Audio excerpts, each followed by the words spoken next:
Hi, I'm Mudinda and I'm here to help you understand maths better for free. Today's video is the second video of our grade 12 calculus video series. Make sure that you've watched the first one where we were discussing limits.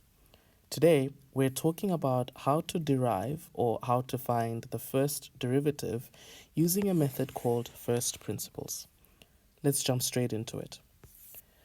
I firstly want to clarify a couple of things. We are finding the first derivative using a method called first principles. Now, these things are going to make more and more sense the more we do them. So if it sounds like a bit confusing or something, don't worry about it. We're just getting started and we will explore it further.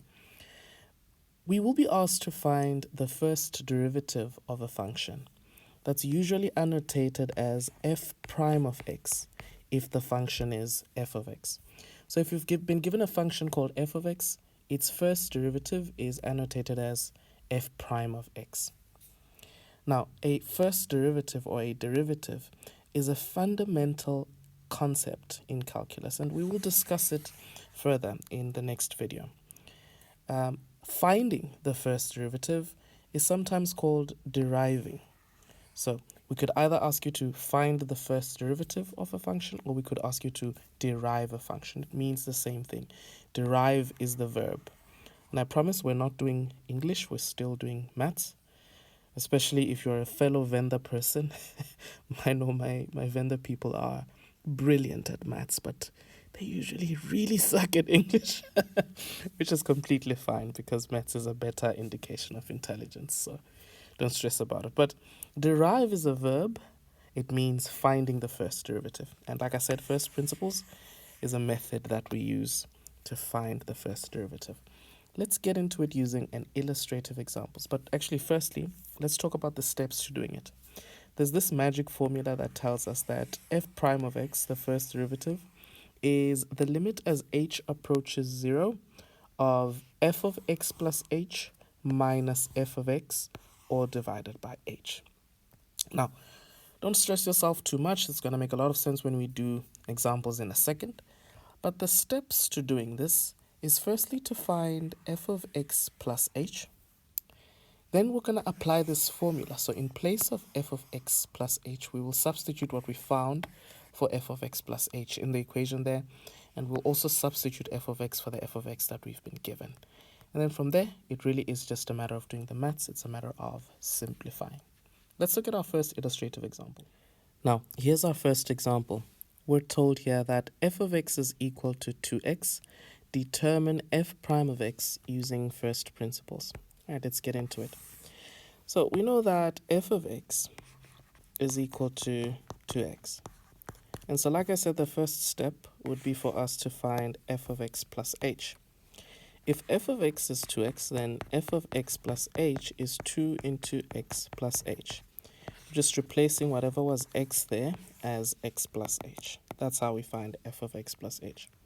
But we can simplify it and say f of x plus h is 2x plus 2h. Great, we found f of x plus h. Maybe let me just put a dot there. Now, the first derivative or the first principles formula says f prime of x is equal to the limit as h approaches 0 of f of x plus h minus f of x over h. So we're going to write it down.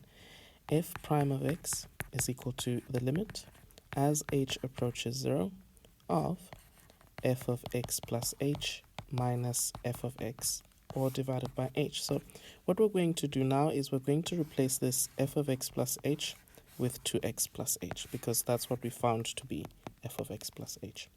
We're also going to replace this f of x with 2x, because that's what we were given as f of x. Let's give that a go. So we're going to say f prime of x is equal to the limit as h approaches 0 of 2x plus 2h minus 2x, all divided by h. So I've replaced f of x plus h with 2x plus h. I've replaced f of x with 2x. So from there, we just need to simplify. Let's get simplifying. You can see here that we have some like terms, 2x and minus 2x. Those cancel out. 2x minus 2x is 0. So those disappear. So f prime of x is now the limit as h approaches 0 of 2h all over h. Now, we know how to find this limit. We wouldn't just substitute h as 0 there because that would make it undefined. We discussed this when we were looking at limits in our previous video, which again, I really suggest you watch. But what we can do is we can simplify this fraction here. And as you can see there, the h and the h can cancel away. What you're left with there is the fact that f prime of x is equal to the limit as h approaches 0 of 2. But 2 is unaffected by h. We've seen examples like this on limits in the previous video. We know that the limit as h approaches 0 of 2 would just be 2 because 2 is unaffected by h. So f prime of x, the first derivative, is just 2. Let's look at another example. In this example over here, we're asked to derive f of x is equal to x squared from first principles. Like I said, that just means find what f prime of x is. The first derivative or the derivative is f prime of x. And first principles is a method of applying this formula to find the first derivative f prime of x. Let's give this one a go. And I actually want to suggest that if you want to give it a try, pause the video, give it a try and compare with what we get as an answer. So we know that f of x is x squared. We're going to start by finding f of x plus h, which would just be x plus h squared. Remember, this is not equal to x squared plus h squared. Okay, we've learned in grades 9 and 10 that to square a binomial means multiply it by itself. Okay, so f of x plus h is actually x plus h times x plus h, which is x squared plus 2hx, or maybe let me just be a little bit slow with that, plus hx plus hx plus h squared. Again, we can simplify that. The two middle terms, hx plus hx, become 2hx. Awesome. Now this is simplified. So we found here that f of x plus h is x squared plus 2hx plus h squared. We're going to try and apply that to the formula, which says f prime of x is always equal to the limit as h approaches 0 of f of x plus h minus f of x. Now, matriculants, you do have to memorize this formula. It'll come in very, very handy. What I'm going to do now is in place of f of x plus h, I'm going to put this guy, x squared plus 2hx plus h squared. And in place of f of x, I'll put x squared. So f prime of x, the first derivative, is equal to the limit as h approaches 0 of x squared plus 2hx plus h squared minus x squared, all divided by h. There we are. I've substituted f of x plus h with this, and I've substituted f of x with that. Let's get simplifying. Well, we can see that x squared is a like term with minus x squared. Those are just going to cancel away and give us 0. So we're actually left with the limit as h approaches 0 of 2hx plus h squared over h. That's what we're left with. In the previous video, we've discussed that we wouldn't actually just plug in an h of 0 because this would make it undefined since the denominator would be 0. Instead, we're going to try and factorize our numerator there so that we can cancel away the h, so that we can avoid the undefined. I'm going to take out a common factor of h in that numerator, and then I'll be left with 2x plus h all over h. You can see now that this h will cancel with that h. So what I'm left with now is the limit as h approaches 0 of 2x plus h. I can now gladly substitute the h of 0, so I can apply the limit so that I have 2x plus 0, meaning that the answer is 2x. So when f of x is x squared, f prime of x is 2x. Awesome. I hope this example makes sense. Let's have a look at yet another one. Now, matriculants, in our last example here, we're given here that g of x is equal to 4x cubed, and we're asked to determine g prime of x from first principles. As usual, our first step would be to find g of x plus h. So instead of f of x, we now have g of x. So instead of f of x plus h, we'll have g of x plus h. Instead of f prime of x, we'd have g prime of x, so on and so forth. Now, g of x plus h would be 4 times x plus h cubed. Just replace the x there with x plus h. Now, this would be 4 into x plus h times another x plus h times another x plus h. We have to be really careful with this, and there's also multiple ways to go about it. I'm going to go ahead and multiply the last two brackets together first. I'd get hx squared plus 2hx plus h squared. Okay, then I'm going to multiply this bracket times that bracket. Okay, we know that that's going to mean x must multiply everything in there, and then h must also multiply everything in there, right?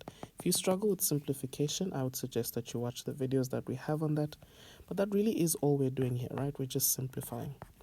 So we'd get x cubed, that's x times x squared, then x times 2hx, that would be 2hx squared, then x times h squared, that would be h squared x. And then we'll go ahead and start multiplying the h in there to get plus hx squared and plus 2h squared x and plus h cubed. Now, make sure that you note there, matriculants, that not all of these are like terms. See, this 2hx squared would be like terms with this hx squared. This h squared x would be like terms with this 2h squared x. Now that means we're going to have here x cubed, then 2hx squared plus hx squared would be 3hx squared. H squared x plus 2h squared x would also be 3h squared x, then plus the h cubed over there. We can now start multiplying the 4 in there to get 4x cubed plus 12hx squared plus 12h squared x plus 4h cubed. You would note that these are not like terms, right? They can't be added together. Great, we've now found g of x plus h.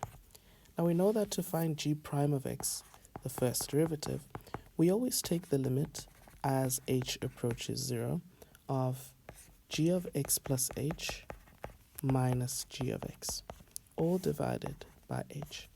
So I'm going to go ahead and replace this g of x plus h with what we found over here. Now, that's going to be the limit as h approaches 0 of 4x cubed plus 12hx squared plus 12h squared x plus 4h cubed.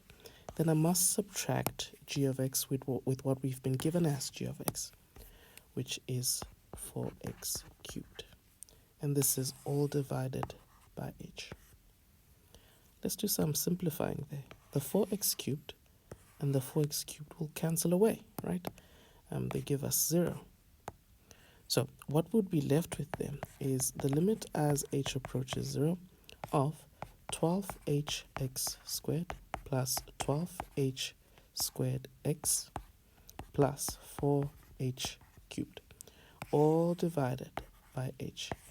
So there's a common factor there in the numerator of h. H is the common factor.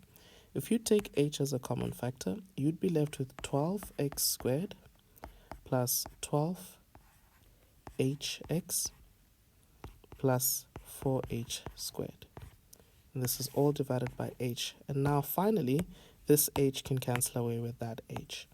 And we're left with then the limit as h approaches 0 of 12x squared plus 12hx plus 4h squared.